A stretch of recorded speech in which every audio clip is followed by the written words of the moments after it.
This morning, I'm shaking pretty bad. But what's weird is I took my Triliptal 53 minutes ago and I've had no results. Maybe it's just because I'm on an empty stomach, but Triliptal is an epilepsy medication. I gotta say, it's working fantastically to improve my state. It doesn't cure me, and it takes a while, but I'm able to move in the warm apartment pretty well. And when I got to work, I'm able to stand on a ladder pretty well.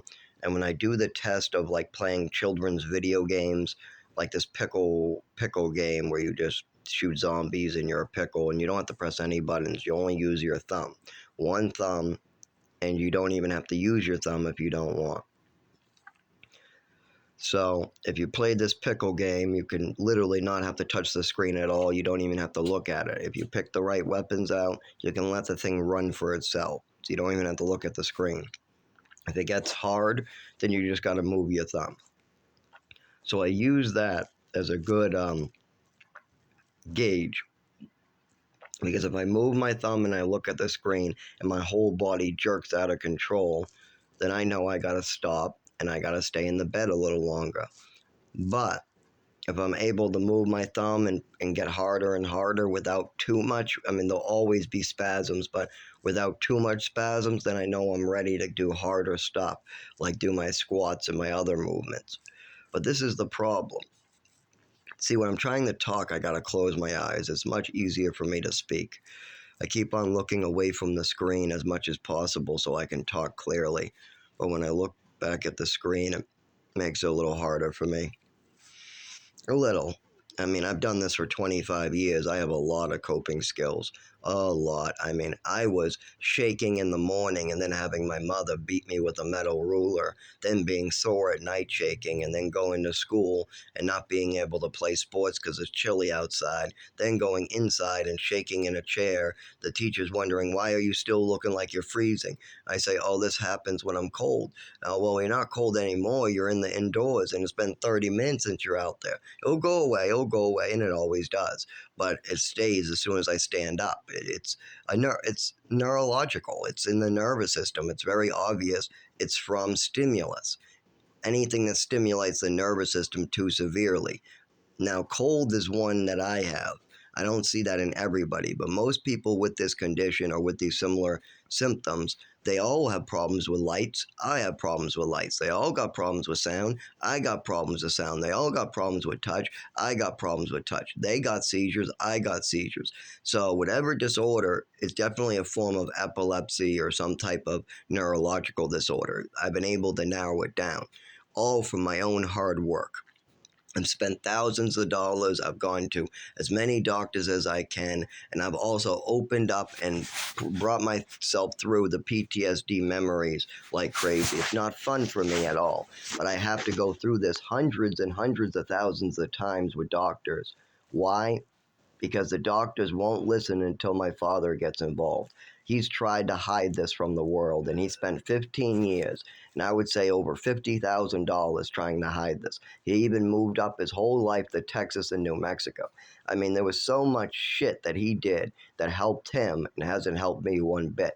What's even worse is he'll throw that in my face. He'll throw getting me hurt like it's a big favor. Oh yeah, well I paid to get you abused up in that mountains in that cabin. I paid to have you choked on the choke couch. So that was a good deed I did for you, getting you choked up there.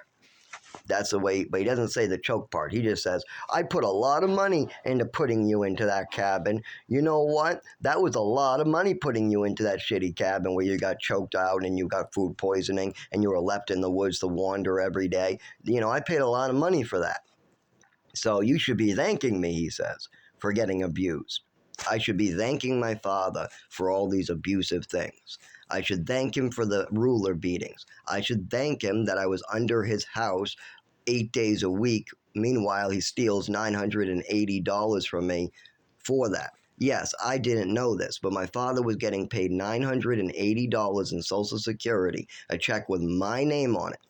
That was for $980 a month he was keeping. Meanwhile, all these other orphans in the program where I spent 24 days a month In that program, they got to go out clothing shopping every month to the mall. Meanwhile, I was punished in my room and told that I'm not allowed to go out. And I asked, why am I being punished? They said, you're not being punished. We just don't have the staff to watch you because all the staff members have to go with the other 15 kids. We got 16 kids here, 15 of them are going clothing shopping. Well, I want to go. We can't have you go. Your father did, oh, sorry, we can't talk about that. But anyways, you should talk to your father about why this is happening. What does my father have to do with this? Well, he has your clothing money. Oh, okay. So then I get punished in my room for 3 hours. I get to go downstairs and have a cup of Chef Boyardee. Then I get punished back to my room to sit in my room twiddling my thumbs. After the 3 hours are up, the kids come back with ice cream, all happy, clothing bags. Oh, I can't wait to do this again next month, they say, showing me, oh, look at what shirt I got. Look at the pants I got. Look at the shoes I got. Then another month goes by, and it happens to me again and again and again. And then maybe once or twice a year, my father brings me out clothing shopping. Don't get me wrong, he did. But it was 3 pairs of jeans, 3 shirts, a pair of socks, and then that was supposed to last me multiple years. Not only this, I was made fun of thanks to my father's clothing shopping. For instance, the shorts I had were 3 years old in this program, so they were short shorts on me. My father tells me those shorts are fine. There's nothing wrong with those shorts. Just keep wearing them. They don't know what they're talking about, they tell me. Meanwhile, I'm continued to be made fun of for my parents' choices. Not only just made fun of, I don't care about that. Kids may get made fun of, it's part of life. But my organs getting hurt, my nervous system being destroyed, me being poisoned by my mother, her trying to add on new medication, so I'm on Thorazine and Seroquel. My mother's trying to push for Zyprexa. I'm on Lamictal, I'm on Risperidone, what's making my nipples leak. And now my mother wants to add in lithium.